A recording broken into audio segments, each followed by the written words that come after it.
dukanya banyak banget ya. Athena Group itu saya bangun benar-benar dari nol banget ya. Dari klinik yang cuma ada di daerah, saya bukain untuk istri sampai akhirnya jadi seperti sekarang ya.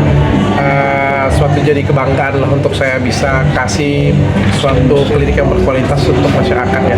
Dan kabar baiknya mungkin sekitar tahun ini atau tahun depan nanti kita akan benar-benar go internasional. Lika-likunya seperti apa sih dok, bisa diceritain? Nggak begitu banyak sih ya. Jadi dari Athena itu dari awal kan saya melakukan edukasi ya tentang skincare abal-abal, tentang skincare berbahaya. Dulu pada waktu zaman dulu tuh kan banyak banget yang masih jualan pakai merkuri, polosan ya. Jadi zaman dulu pokoknya kalau jual polosan kayak gitu orang masih percaya tuh katanya BPOM ya. Jadi kan dari awal kan saya melakukan edukasi ke sana ya. Pelan-pelan saya berusaha memberikan contoh juga mana yang baik, mana yang benar, berjualan dengan baik, bikin klinik yang baik. Jadi seperti sekarang lah. Masih sering nggak sih dok kamu maksudnya edukasi tim by media YouTube kamu pribadi atau gimana dok sekarang dok? Kalau menurutku setiap edukasi itu kan ada zamannya ya. Saya melihat, saya mencoba visioner ke depan ya. Soalnya kan edukasi ini kan sesuatu hal yang boring ya cukup ya. Kalau misalnya hampir nggak ada ya satupun konten kreator edukasi yang melakukan edukasi itu selama 5 tahun berturut-turut bisa sukses jaya ya. Saya juga manusia biasa yang melihat hal itu juga. Jadi kalau pengen berkembang ya nggak cukup hanya edukasi. Mungkin saya awalnya kan edukasi ya, tapi lama-kelamaan kan berkembang menjadi konten kreator, menjadi sesuatu yang berbeda, bahkan memberanikan diri bikin podcast, yang lain sebagainya. Sehingga saya bisa menyelipkan beberapa unsur edukasi yang lain juga di dalamnya. Kalau cuma edukasi doang ya, kita realistis sih. Edukator itu tidak disukai oleh masyarakat, penontonnya juga sedikit, nanti lama-lama tenggelam dan nggak ada yang nonton, percuma juga kan. Intinya kan siapa yang nonton kan? Makin banyak yang nonton kan makin baik berita tersebut akan bisa disebarkan. Karena berani buat ini, berani buat itu, akhirnya jadi cukup besar seperti sekarang. Dan ke depan kalaupun ada hal-hal sensitif yang harus saya kasih edukasi, lebih mudah didengar oleh orang lain. 11 tahun mau dibawa kemana gitu dok, atau mau ada apa lagi? Berangkat gitu. Berangkat dari sekarang lebih banyak lagi. Memang targetnya di 2025 sampai 2026 nanti kita akan go internasional. Jadi ada kolaborasi dengan China. Ini juga saya ada kolaborasi dengan di Korea, dan di tengah tahun nanti kita juga ada kolaborasi dengan Thailand nanti. Jadi memang kita tahun ini fokusnya ada di internasional. Dok, makin sukses kan makin banyak angin yang benar Pak. Gimana nih, banyak orang yang sirik juga sama dokter. Nah, ini gimana sih dok?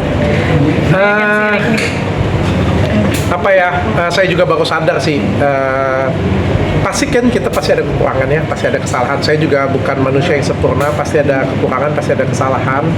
Dan saya sadar ketika kita menjadi besar, cobaannya juga besar, tuntutan juga orang jadi lebih tinggi, jadi lebih besar. Nggak apa-apa, bagi saya prinsip hidup saya satu, kalau misalnya salah ya kita perbaikin, karena manusia kan tempatnya salah, tempatnya kurang ya.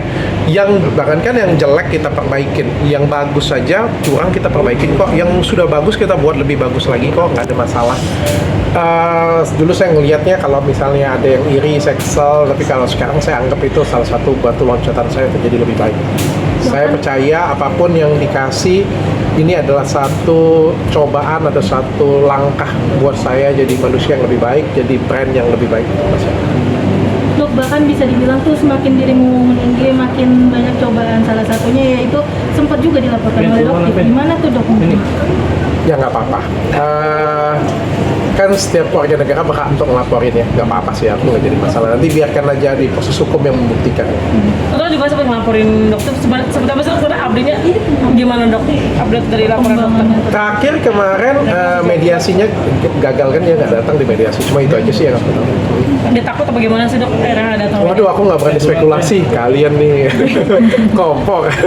Dok, tapi harapannya apa sih dok dengan kayak ini? Dia tuh seperti apa sih dok, kan dokter dia nggak pernah ganggu dia gitu kan? Ya sebenarnya aku berharap sih bisa diselesaikan dengan jalur damai ya, karena ini sih menurutku bukan permasalahan di komunikasi sih menurutku.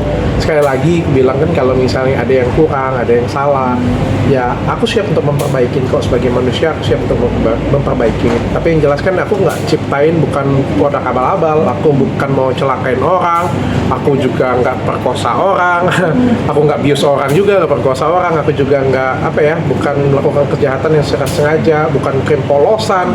Ya kalau misalnya mau dicari, pasti kan setiap manusia ada kurangnya, ada kesalahannya. Tapi kan harus mendengar dua sisi juga. Mungkin dari pihak saya bagaimana, ya saya siap perbaikin. Tapi karena sudah gaduh kemana-mana dan sudah masuk ke ranah hukum, dari manajemen juga menyatakan keberatan juga, sehingga akhirnya melaporin.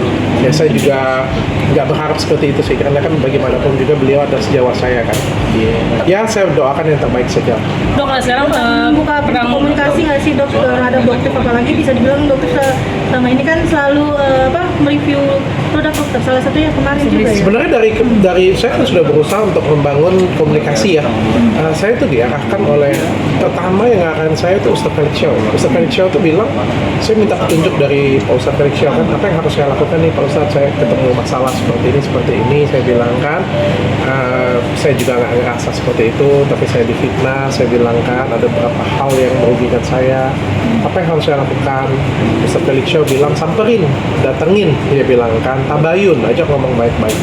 Tapi beliau juga nggak bersedia kan, bahkan beliau mengontenin kemana-mana, ya nggak apa-apa kan, itu kan adalah itikat baik saya untuk oke, kita komunikasi yuk, berdua yuk, kalau nggak tetap kamera juga boleh kayak gitu, punya ngobrol apa yang memang saya kurang ya saya bisa perbaikin, saya perbaikin. Kalau misalnya saya punya alasan, saya akan nyatakan langsung kayak gitu apa masalahnya, supaya industri kita kan jauh lebih baik sih, intinya sih itu sih, supaya industri kita tuh bukan kacau, bukan huru-hara, jadi lebih baik lah intinya gitu. Tapi kan beliau tidak bersedia, nggak mau ya, bahkan kemarin juga mungkin beberapa masyarakat agak lupa waktu di podcast dengan Densu kan beliau yang ngundang dan nantangin berkali-kali kan, tapi kan nggak datang juga kan, dan saya tuh berat hati untuk saya datang ke podcast tersebut. Sebenarnya saya nggak mau, tapi ya demi untuk bisa komunikasi ya udah kita datang, tapi kan beliau juga nggak datang pada saat itu.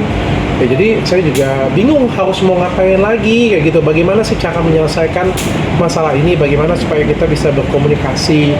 Dan akhirnya ya masuk masalah hukum. Kalau sudah masalah hukum ya sudah, biarkan hukum aja yang komunikasinya via hukum saja. dokter ada skincare seperti apa sih dok? Sekarang peran skincare ini makin Sedih ya kalau kita ngelihat kan secara umum industri skincare di Indonesia kan ada penurunan ya, seluruh baik yang huru-hara ataupun juga yang tidak huru-hara semuanya mengalami penurunan. Dan kalau kita ngelihat juga skincare yang naik, justru ada skincare China. Cukup sedih sih saya ngelihatnya sih, bukan hanya skincare sih, klinik-klinik kecantikan juga berdampak, membuat industri lokal di Indonesia juga lesu saya ngelihatnya. Itu yang buat saya tuh sedih loh kayak gitu, karena saya ini yang salah satu yang melakukan edukasi dari awal ya. Saya cinta banget dengan industri ini. Ketika saya ngomongin skincare abal-abal pun saya nggak babat habis semuanya. Saya cuma ngomong itu berbahaya, saya ngingetin masyarakat itu berbahaya tuh, saya nggak babat habis industrinya. Bahkan industrinya kan berkembang terus kan akhirnya kan. Yang saya benci itu adalah ya skincare abal-abalnya. Kalau kayak sekarang kan jadinya kemana-mana, dan jadinya huru-hara sampai ke, saya nggak tahu ya, hal-hal pribadi juga kan dikomentarin. Nah, menurut saya kalau misalnya kita review skincare abal-abal, kasih edukasi tentang skincare, ya edukasi aja. Kalau saya mau edukasi nih ya, narkoba itu jelek nih, ya sudah, kasih edukasi aja. Nggak perlu saya ceritakan sampai yang ngejualnya istrinya apa, sampai yang ngejualnya ke apa namanya, umrohnya bagaimana, ngebiayain siapa, atau belinya apa. Saya pikir itu nggak tepat ya, kalau menurut saya sih ya. Dok, Mungkin terkait mengenai Ayu Aulia yang baru saat ini podcast dengan dokter, mungkin seperti apa sih kemarin ceritanya nih? Jangan dong. Sedikit aja. Nggak usah ya. Saya nggak komen dulu ya. Terima ya udah, kasih. kalau mengenai untuk podcastnya Sarwenda, seperti apa nih yang katanya Sarwenda diajak login sama dokter dan Enggak, aku nggak ngadakan login. tapi ada Jangan cibiran-cibiran buat-buat. nih, cibiran-cibiran dari netizen. Dokter sendiri salah satu orang yang baca-baca komentar netizen nggak sih?